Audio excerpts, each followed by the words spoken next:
Pinagsusumiti na ng Ombudsman ng counter-affidavit si dating House Speaker Martin Romualdez at iba pang mga respondents kaugnay sa investigasyon ng flood control scam. Ang detalye sa report ni Rod Lagusa.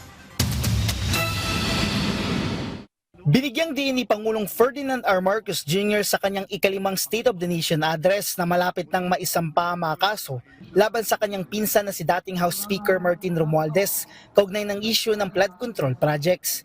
Anya, umabot na sa halos 25 bilyong pisong halaga ng pera at ari-arian ang nabawi at na-freeze mula sa mga akusado. Ayon kay Assistant Ombudsman Miko Clavano, ganito dapat ang accountability. Walang hinihinging pabor, walang ibinibigay na pabor. Ayon sa anti-graft body, pinahalaga nito ang mandato nito kasama na ang pagsunod sa ebidensya, saan man ito patungo kabilang na ang malalapit sa Pangulo mismo. Dagdag ni Clavano, magpapatuloy ang Office of the Ombudsman sa tungkulin nito na may katatagan, katarungan at walang kinikilingan, walang takot at walang pinapaboran hanggat ito ay inaatas ng ebidensya at ng batas. Una nang sinabi ni Ombudsman Jesus Crispin Remulla na malapit ng masampahan ng kaso si Romualdez.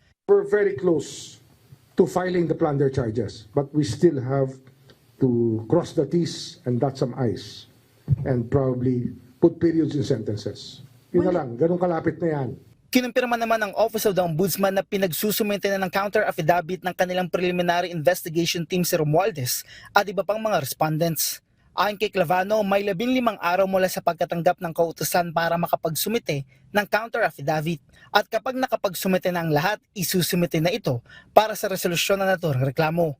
Batay sa inihaing supplemental complaint ng Special Panel of Investigators ng Office of the Ombudsman, inireklamo sina Romualdez, dating ako Bicol Party List Representative Saldico at iba pa ng plunder, bribery, graft at money laundering. Ito'y kaugnay ng umano'y conspiracy para magkamal ng 56 billion pesos mula 2022 hanggang 2025. Ayon pa sa supplemental complaint, may karagdagang documentary at testimonial evidence na umano'y nag-uugnay sa paghatid ng pera kay Romualdez na pinaniniwala ang umano'y nagmula sa mga proyekto ng pamahalaan.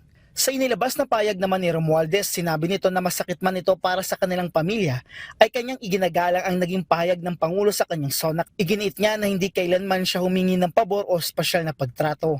Ayon pa kay Romualdez, ang paggawa ng tama ay ang pagsunod sa tamang proseso at hayaan ng ebidensya na siyang magsalita.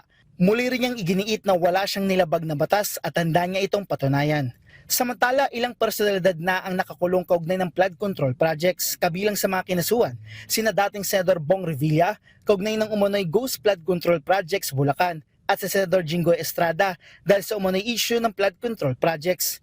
Naharap din sa mga kaso ang mag-asawang contractor na sina Sara at Curly Discaya, gayon din ang ilang opisyal ng DPWH sa Mimaropa, Davao Occidental at Bulacan 1st District Engineering Office. Ilang araw bago ang SONA, nagsampa ang Office of the Ombudsman ng 14 na counts ng graft laban kay Uswag Ilonggo Party List Representative Jojo Ang Jr.